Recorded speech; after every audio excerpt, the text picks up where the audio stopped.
ter um texto de todos aqueles que escreveram o artigo para esse ensaio. Então, quem não esteve aqui e estiver interessado, depois procurar as duas meninas, por gentileza, pode levantar. Estão de uniformes alta aqui daqui lá. Especialmente por... Bom, então, quem desejar, está aqui. E a intenção nossa é lembrar, vamos fazer outro ensaio com essa nossa ida ao Pantanal. Mas o artigo de todos não se refere ao Pantanal, mas ao pensamento brasileiro. Então, já pode pensar desde já o assunto, o tópico que vamos escrever para a próxima ensaio, tá bom? Citar aqui a presença do nosso amigo Preto, companheiro, a Fábio, sua esposa, né? Tá comparecendo hoje aqui. Muito obrigado por ter. Bom, a próxima aula, a nossa soprano russa, que vem aqui a próxima terça-feira, ela vai fazer a apresentação com músicas brasileiras. A Juliana tem dado o apoio, porque ela que vai ser a nossa pianista. Bom, então terça-feira que vem, qual é o nome da soprano? Nádia. Aí, ela fala um pouquinho de português, não é isso? Fala poupa. Bom, então vamos à nossa aula de hoje. Professor Nelson Médio Souza, eu não faço uma apresentação formal, porque é uma apresentação informal, nós já conhecemos, porque já teve no ano passado aqui, fazendo a apresentação. Como o professor Francisco, o professor Nelson Médio Souza, é um conhecedor profundo do pensamento brasileiro, já se dedica a isso há muito tempo, ele poderia fazer um curso, ele tem um curso específico de cultura brasileira. Mas vai ficar muito cansativo, o ano inteiro, vai ter duas apresentações, essa no primeiro semestre e outra no segundo semestre. Agora são visões do Brasil, e na segunda, o homem brasileiro, que é o homem brasileiro. O professor Nelson, para que sabem, ele foi da OEA durante 20 anos, não é isso? Trabalhando na OEA. Foi chanceler também da Estácio de Sá. É o presidente da Academia Carioca de Letras, tive lá na instituição dele, da presidência. Enfim, são tantos e tantos, ele tem diversos livros publicados e o conhecimento profundo em cultura brasileira. Então, sem mais delongas, a casa é sua. Muito obrigado, Raquel.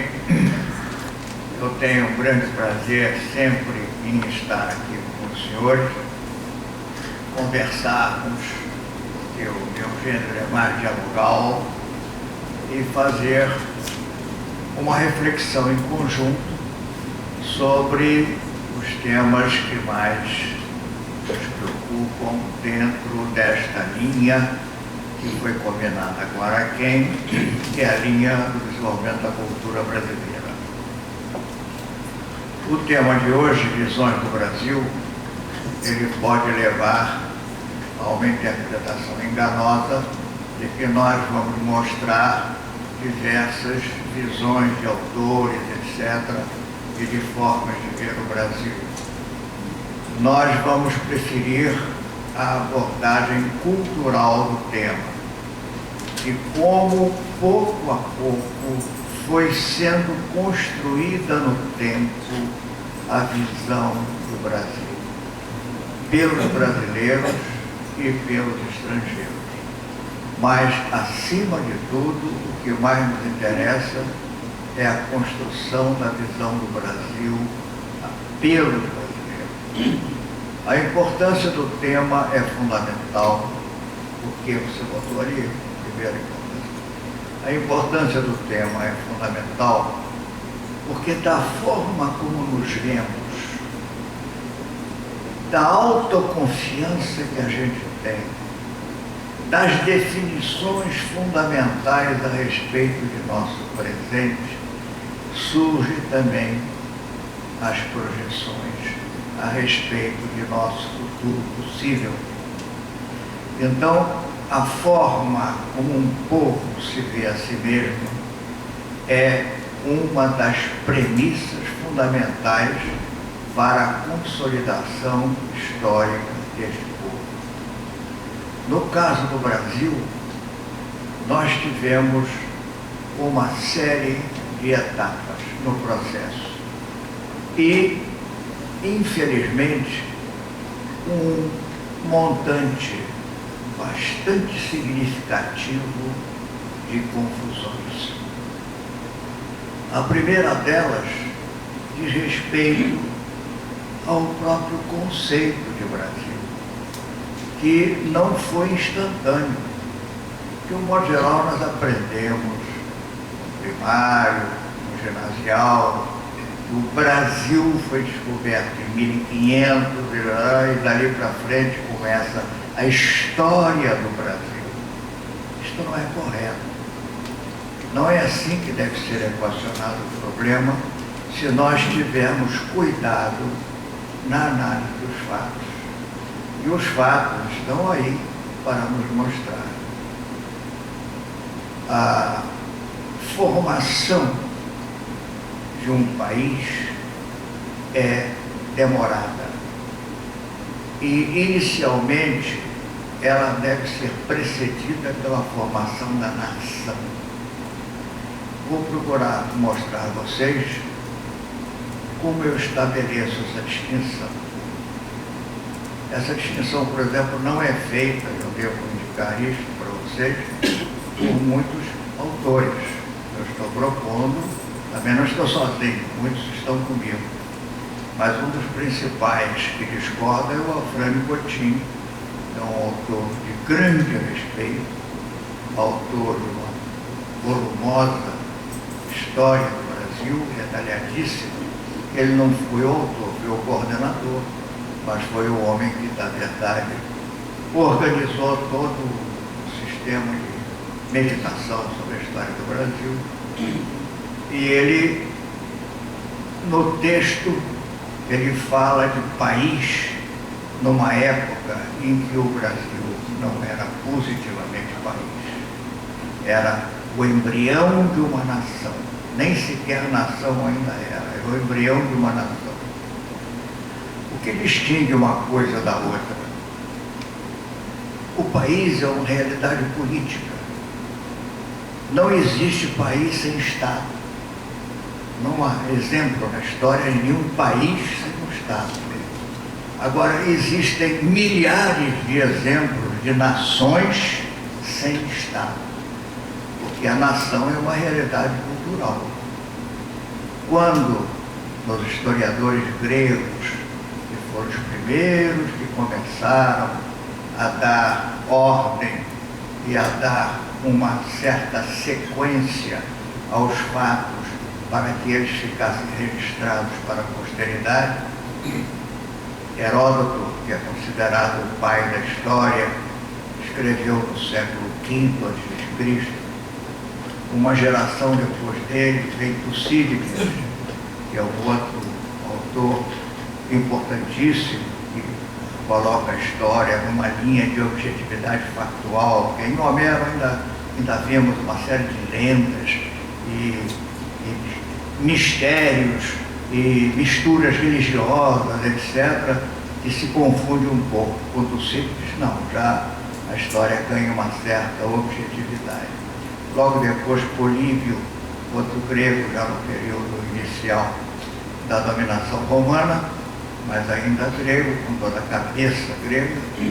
Nesses autores iniciais já está muito bem colocada essa questão.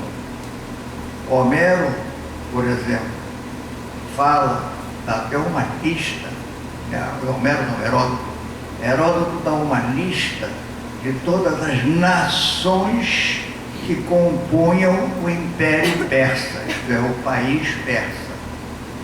Dá uma lista imensa, da lista de Heródoto eu conto algo como 30 ou 40 nações.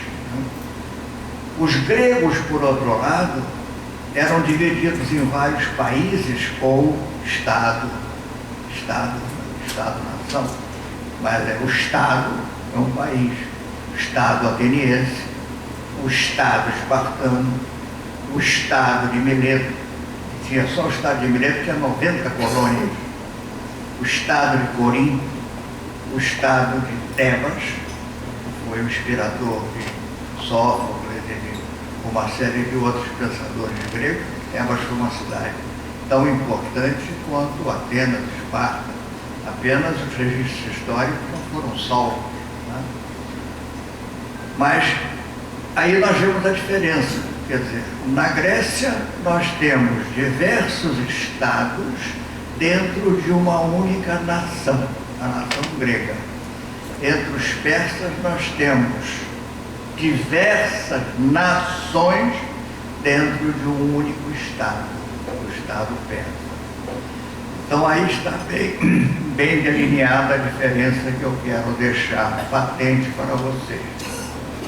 Por quê?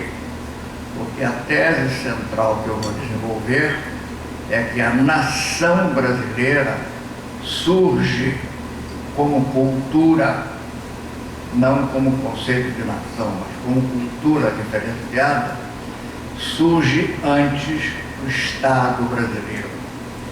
E o Estado brasileiro, se nós formos ser rigorosos, não pode ser o Estado português aqui. Tem que ser o Estado brasileiro, depois da independência, quando nós assumimos a responsabilidade pelo nosso próprio destino. O comando do nosso destino caiu em nossas mãos, e não mais na mão de uma potência estrangeira. De forma que essa divisão dá a marca da distinção que nós queremos fazer para iniciarmos a nossa periodização. Como se deu esse processo através do qual foi sendo lentamente consolidada primeiro a nação brasileira e depois o Estado brasileiro? Veja a segunda. Primeiro vejamos os tempos iniciais, que eu não sei se está aqui.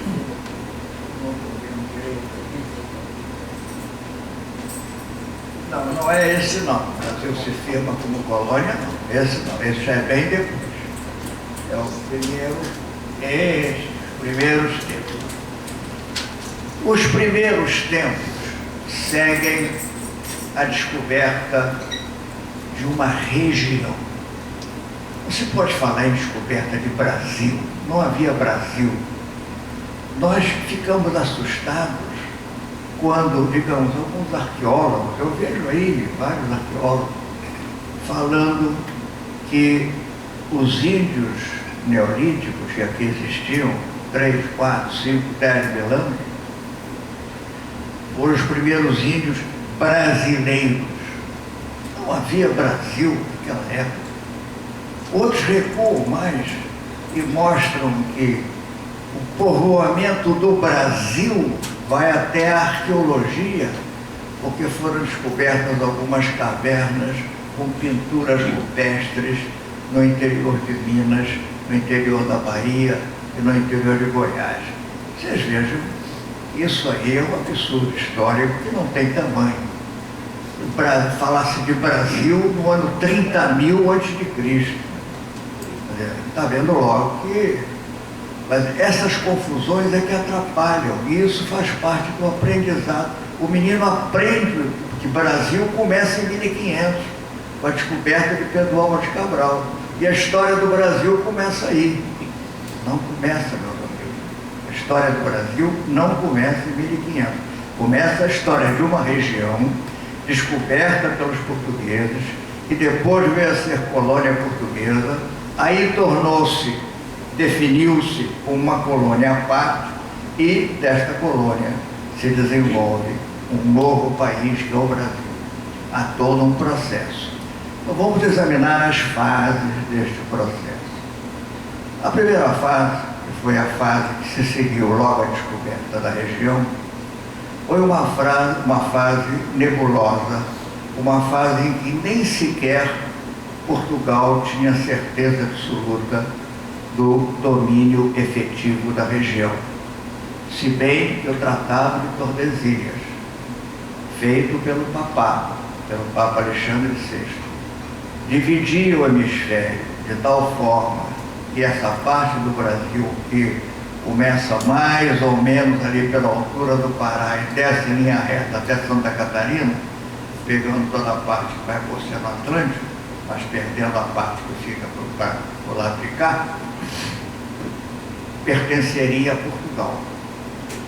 E a parte de lá pertenceria à Espanha. Mas esse tratado, o Tratado de Tordesilhas, sobre o qual Portugal baseou a legitimidade do seu direito de, como descobridor desta região, ele tivesse o controle da região, a região fosse anexada a Portugal. Isso foi contestado até de maneira irônica por um imperador francês, um rei francês chamado Francisco I, que disse o seguinte a respeito da reivindicação portuguesa: eu gostaria de ver o testamento de Adão no qual ele faz essa repartição do mundo, que ele não reconhecia positivamente.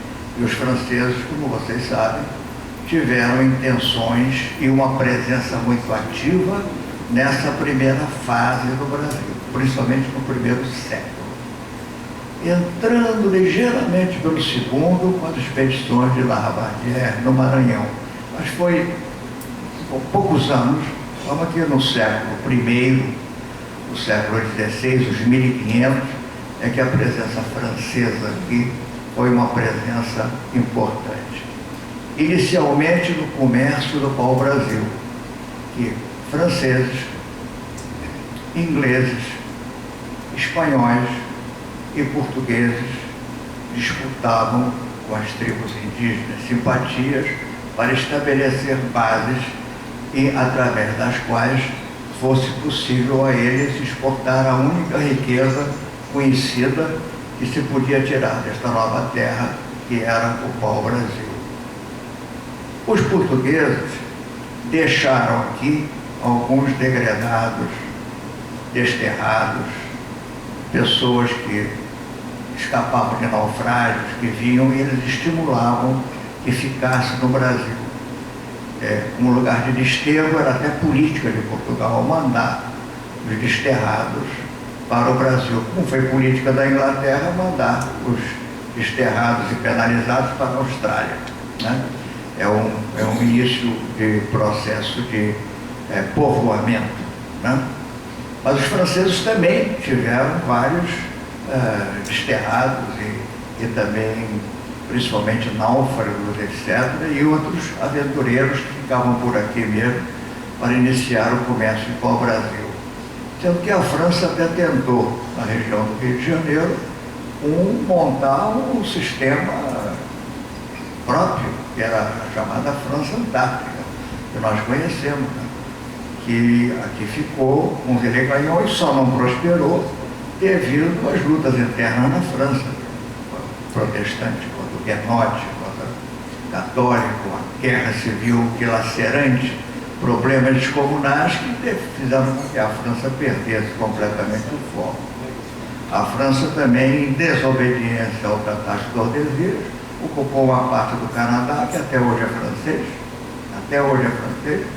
e uma parte muito grande dos Estados Unidos, a Flórida e todo o interior americano.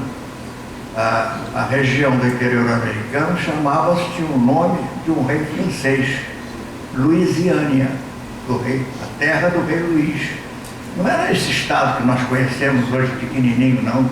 A Louisiana era todo o centro dos Estados Unidos, que vinha da fronteira do Canadá ao Golfo do México.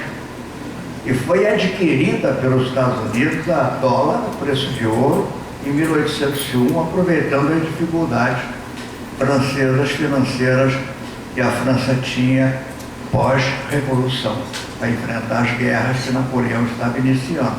Então vendeu, em 1801, vendeu esse território. Para vocês verem que esse Tratado de Tordesilhas era um tratado que não era bem um definidor de mundos, não.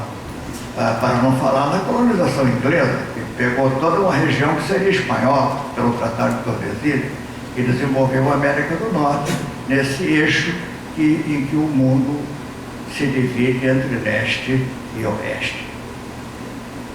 Esses primeiros migrantes que vieram para cá, evidentemente, eles eram portugueses. Nem o nome Brasil existia. O nome proposto por Pedro Álvares Cabral foi Terra de Santa Cruz, nome que foi, aliás, deplorado um século depois por Frei Vicente Salvador, quando ele deplorou que o nome Brasil, que representava o nome de uma madeira vermelha, que para ele era a cor do demônio, que se tornasse o nome oficial deste país, que tinha um nome sagrado de Terra de Santa Cruz, que foi dada por proposta por Pedro Álvares Cabral. Então, Terra de Santa Cruz, Terra dos Papagaios, depois Terra de Veracruz, uma série de nomes foram propostos antes de se consolidar o nome de Brasil. Brasil era um nome popular que vinha dessa maneira, um nome, na verdade, um nome cuja origem medieval era uma lenda celta de que havia umas ilhas para oeste da região que os celtas ocupavam, a fronteira celta e até a Irlanda. A oeste da Irlanda haveria umas ilhas que os celtas chamavam de Ilhas Abençoadas, e no nome celta era Brasil. Essa lenda teve uma série de nomes corruptelos, Brasília, Brasil, Brasal, era um nome que significava isto. E como esta madeira era uma madeira muito valiosa, né? A Ibirapitanga, segundo os índios chamavam, era uma madeira extremamente valiosa para a indústria de tecidos de Flandres, que era uma indústria inicial. Era o comércio desta madeira começou a ser feito e, por simplificação, já que essa madeira era vermelha e o vermelho associava também com uma cor idolatrada por diversos povos. Vocês se lembram que os povos lusitanos e sarracenos têm pelo vermelho, né? Amor encantado, etc., tem pelo vermelho uma simbologia muito especial. Essa madeira ficou chamada de pau-brasil. Pau-brasil, pau-brasil, e Brasil ficou o local onde essa madeira era encontrada, e aí caiu no gosto do povo e virou Brasil. O nome foi consolidado até o final do primeiro século, já estava consolidado o nome de Brasil para esta região. Mas esta região não era um país, não era uma nação.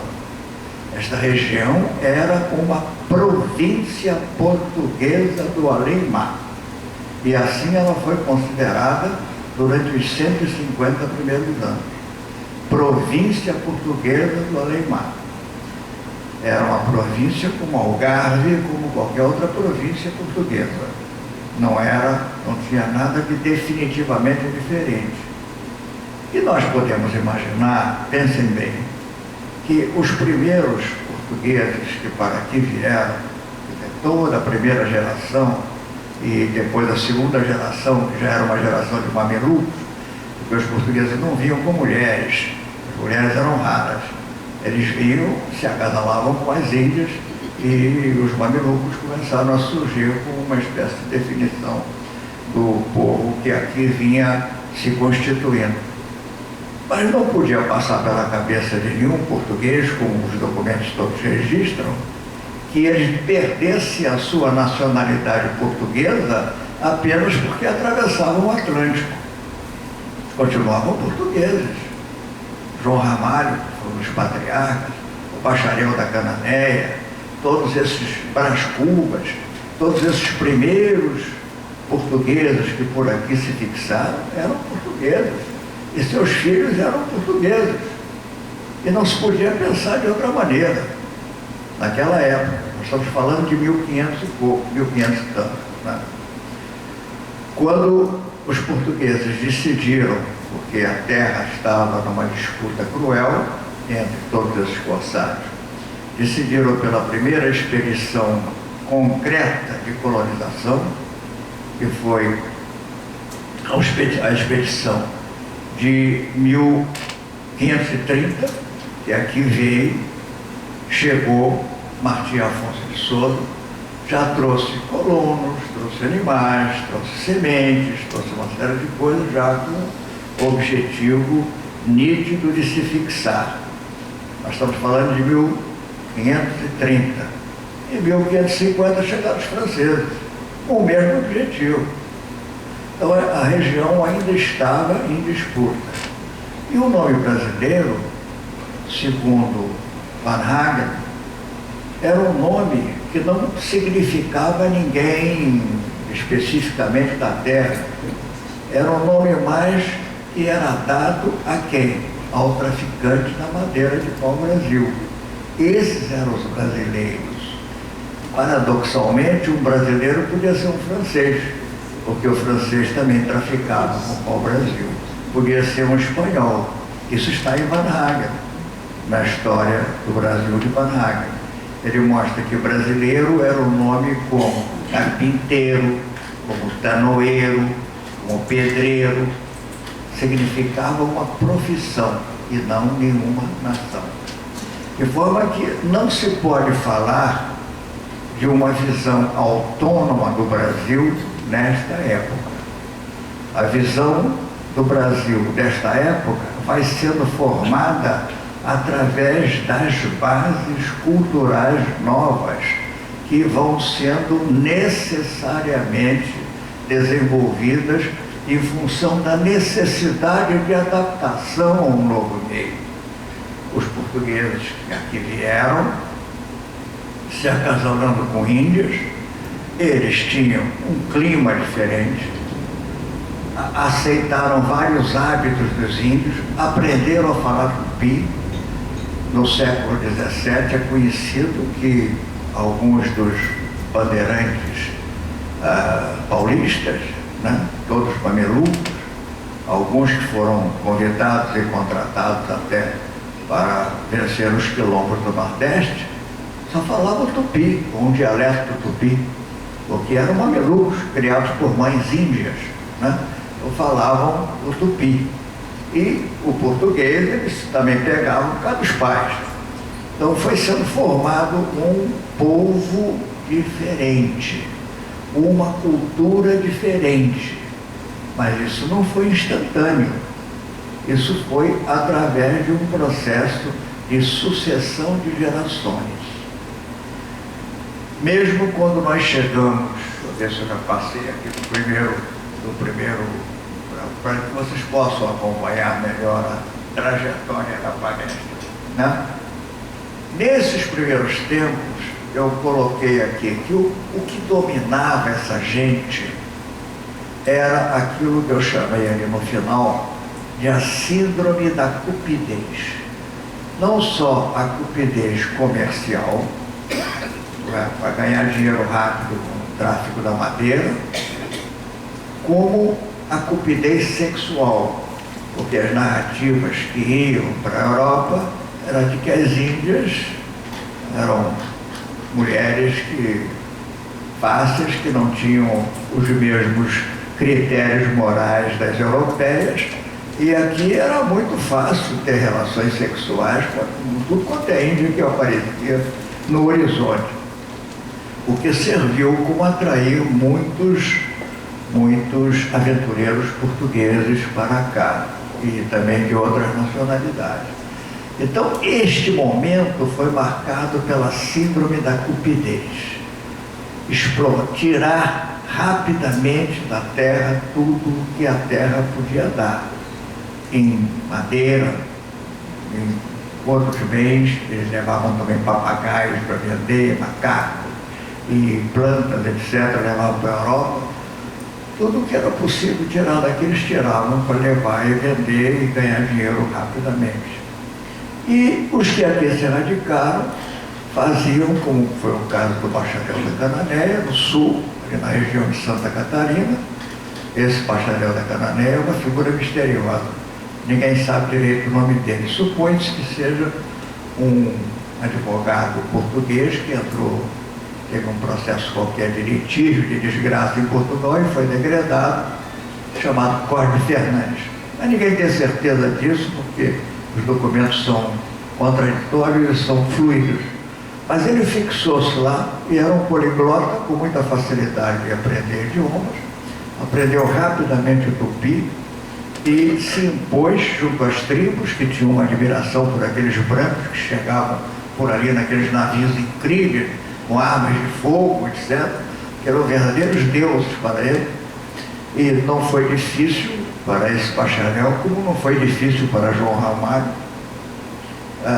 fixar um centro de poder ali no sul do Brasil, né? E todos eles formando mini-impérios com tribos indígenas ali dentro de uma vocação de poder inerente ao ser humano quando esse poder está disponível a ele.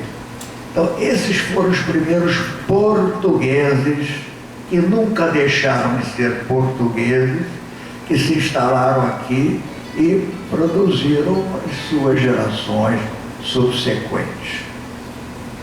Esta síndrome da cupidez é muito bem narrada pelo nosso primeiro historiador de fato, que foi um padre, Frei Vicente Salvador, que no início do século XVII, ali por volta de 1630, 1640, escreveu um primeiro texto onde já se usava o nome Brasil, História do Brasil. Como antes dele, já um português chamado Gabriel Soares de Souza também falava sobre as riquezas do Brasil. Quer dizer, aí já nesse final do século XVI, princípio do século XVII, o nome Brasil estava consolidado. Já era o nome desta região, mas ainda não era o nome de um país, sequer o nome de uma nação. Era o nome de uma região, nada mais do que o nome de uma região, né? Isso que eu quero deixar bem claro para vocês. E, voltando ao tema que eu estava dizendo, Frei Vicente Salvador mostra como a visão de Brasil que tinham esses primeiros migrantes era uma visão imediatista, uma visão de expoliação, não era uma visão de construção. Então, ele diz no texto dele, texto que, se vocês puderem, ou adquiram ou consultem, porque é um texto de um brilhantemente escrito, de um pragmatismo, de uma lucidez espantosa para um homem de princípios, um franciscano de princípios do século XVII. E ele dizia que nesta terra as coisas estão de cabeça para o ar, porque cada casa é uma república. Isto é, cada casa se basta a si mesmo, produz as suas próprias coisas. Não há comércio interno, não há sequer se você quer comprar, por exemplo, ele dá um exemplo, quer comprar um frangão, não tem onde encontrar. Você tem que ir à casa de uma pessoa que o receba para ali jantar, porque não há venda, não há mercado, não há nada. Esta terra é uma terra em que as pessoas vêm para enriquecer e voltar. A única preocupação do português que aqui chega é regressar, é ganhar um dinheirinho e regressar. De forma que a visão do Brasil nesta época era evidentemente uma visão totalmente expoliativa. Para tentar compensar isto, houve alguns textos iniciais de caráter impressionista, a maioria escrito por estrangeiro, que falava muito sobre as belezas da terra, sobre o clima, sobre os encantos, sobre os rios, sobre as águas, sobre este verão perene, que lá na Europa não existia, esta ausência de neve, daquele frio terrível, que vocês podem imaginar que naquela época, hoje tem aquecimento artificial, naquela época não tinha, era difícil de ser enfrentado, mas estes textos eram escritos. Hans Staden, por exemplo, escreveu, um alemão, escreveu um texto, o primeiro deles foi do Américo Vespucci, escreveu aqui até o nome América, escreveu e construiu essa expressão Novo Mundo, que o seu texto, escrito em latim, tem o nome de Mundos Novos, então Novo Mundo ficou, e cantando também as belezas, etc. Hans Staden, Knivet, o inglês, escreveu outro texto, e os dois franceses que aqui vieram com a equipe de Villers-Gagnon, tanto André Trevet como Jean Mellery, escreveram dois textos extensos a respeito da região, das belezas da região, etc. O português Gândavo escreveu também um texto interessante sobre as riquezas, a fauna, a flora, e no final do primeiro século, esse Gabriel Soares de Souza, a quem eu já me referi, falando também sobre o processo de fixação dos primeiros colonos que aqui chegaram, inclusive ele, né? E as lutas com os índios, as dificuldades, etc. Toda a parte final do livro de Gabriel Soares de Souza é dedicado às riquezas que aqui tem, etc. Uma forma de atrair os europeus para cá. Era uma visão impressionista, porque a verdade não era bem essa. A verdade é que a terra tinha mosquitos, a terra tinha paludismo, a terra tinha cobras, a terra tinha plantas venenosas, a terra tinha onças, animais ferozes, e principalmente índios antropófagos e violentos. Então, não era propriamente uma região paradisíaca, não.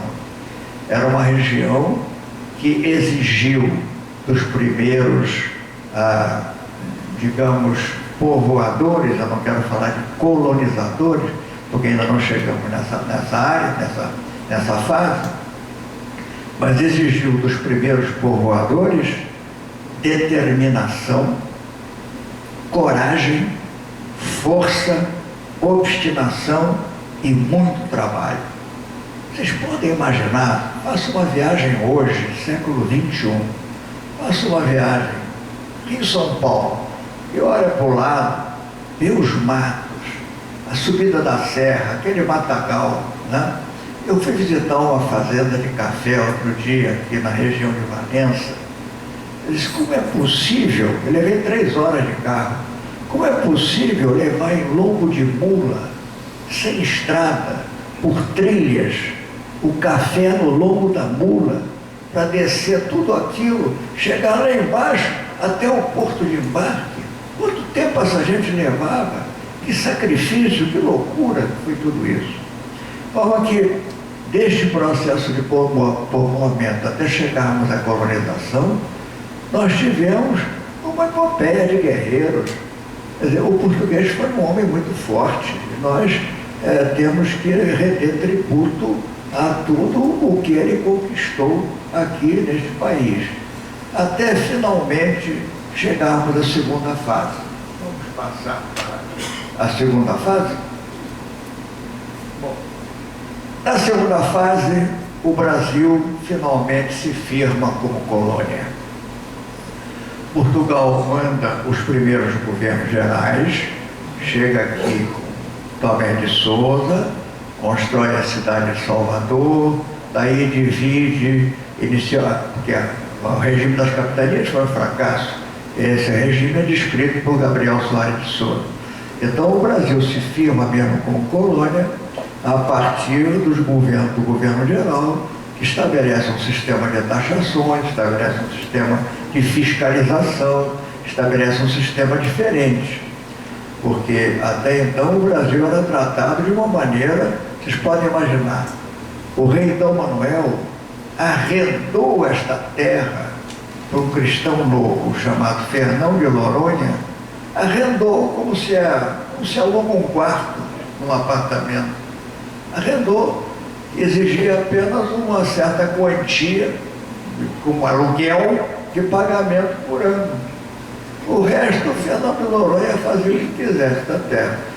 Esse Fernão de Noronha virou Fernão de Noronha e deu nome ao arquipélago que hoje nós temos aí como um centro turístico importante no Brasil. Quer dizer, imagina a forma como era vista esta região. Com o processo colonizador, a região passou a ser vista já de uma forma diferente. A visão era já uma visão de Brasil colônia. Já não era mais uma visão de Brasil província.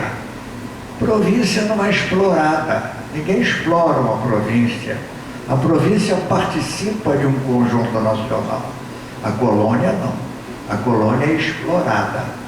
A colônia é objeto de exploração.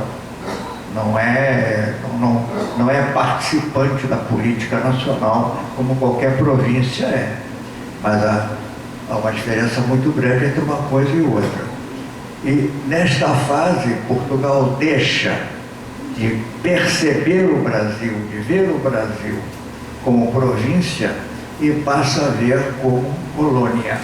Tá? Embora para o aqui nascido, o brasileiro, as coisas ainda fossem nebulosas. Nós podemos imaginar que naquela época, naquele tempo, o tempo se arrastando lentamente, as rotinas, a pessoa acordava de manhã, aquela vida complicada, enfrentando os perigos de sempre, piratas, corsários, índios, depois chegava de noite, dormia, no dia seguinte, não havia mudanças de mentalidade tão rápidas assim.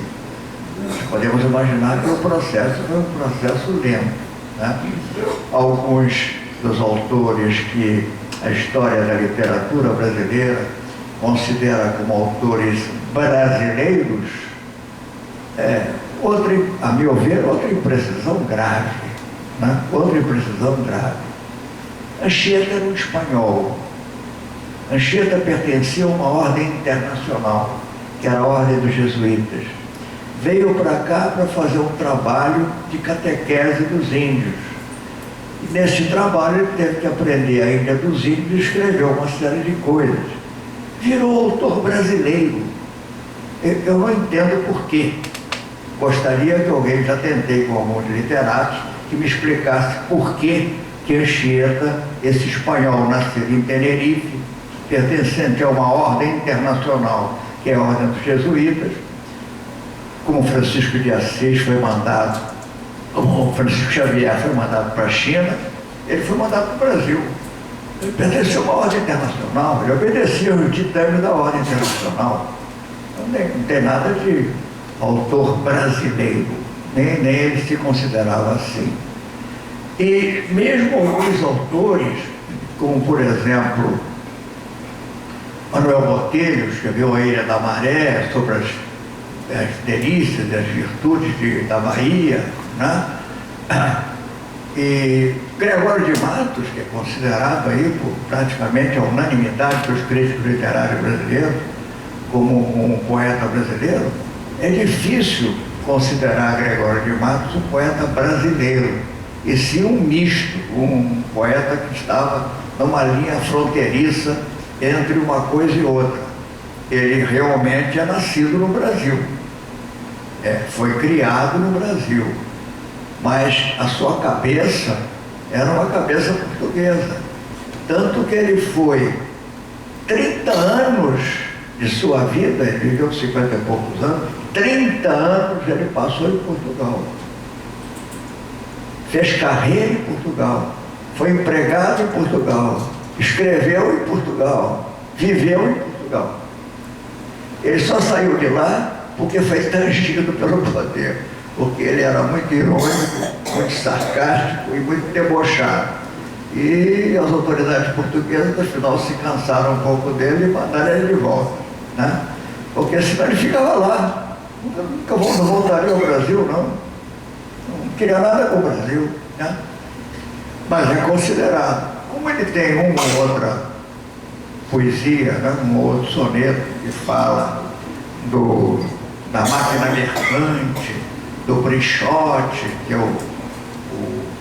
o comerciante aventureiro, né? O Brichote, e a máquina mercante, que tirava as riquezas da Bahia para levar.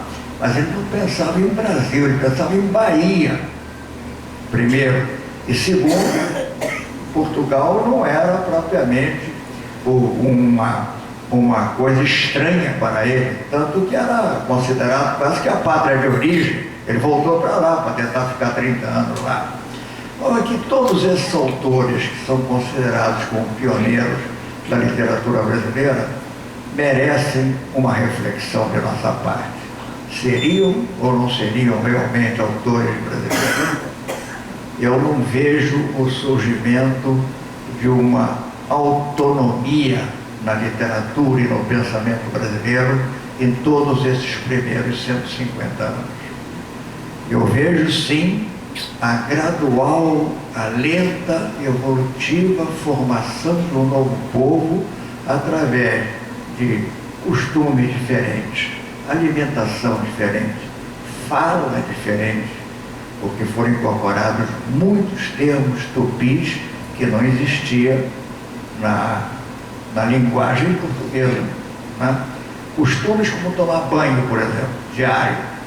Isso, o português não queria nem saber disso, né? E esse acabou sendo um costume brasileiro, né? Costume que foi adotado aqui.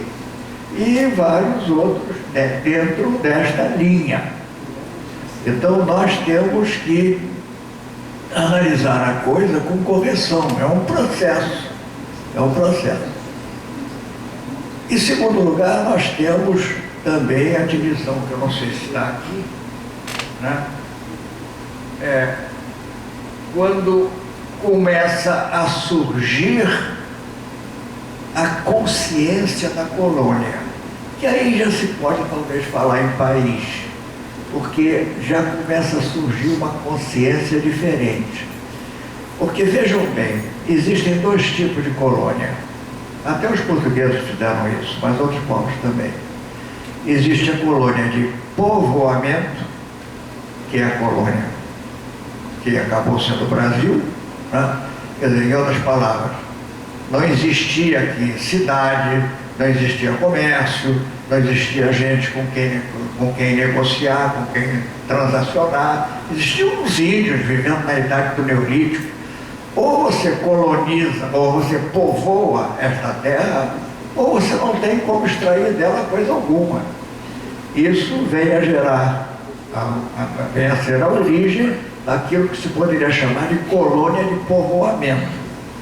E as colônias de exploração, as colônias de Portugal na África, para explorar escravos, já encontrando na África cidades, tribos constituídas, vilarejos, comércio estabelecido, etc.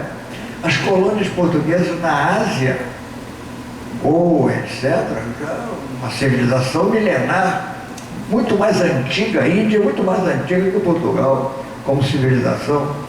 Então havia gente com quem negociar, com quem transacionar, etc.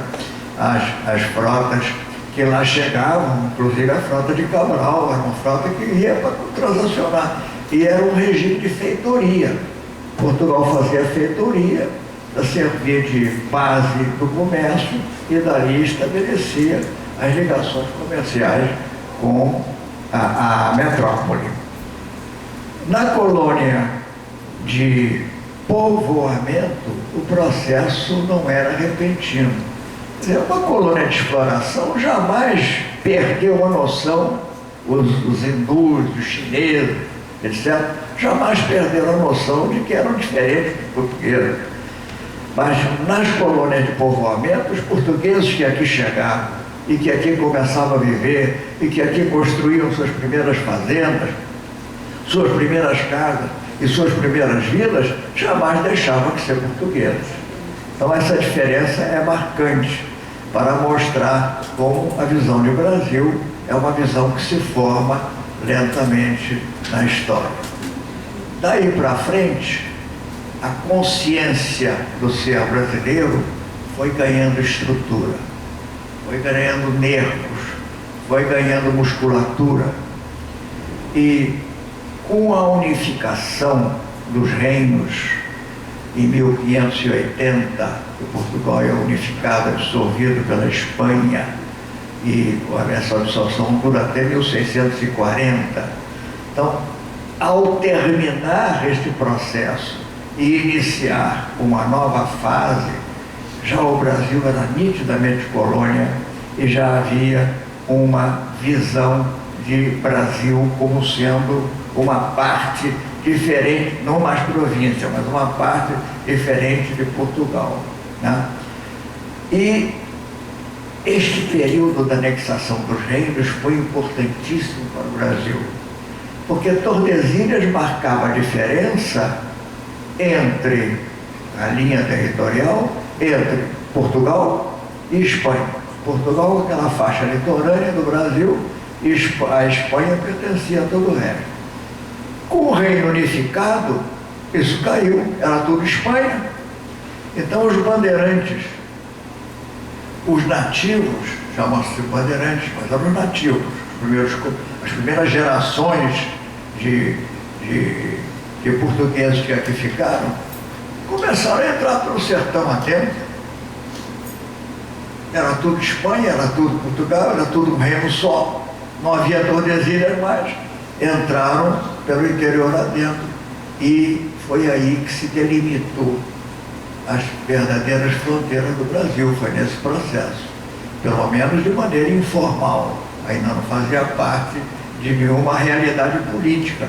Mas de maneira informal, os portugueses foram ocupando, em busca de prata, em busca de ouro, em busca de riquezas, foram entrando pelo interior de Minas, foram entrando pelo interior de Goiás, chegaram ao sul de Mato Grosso, subiram até o Amazonas, foi criando o território brasileiro.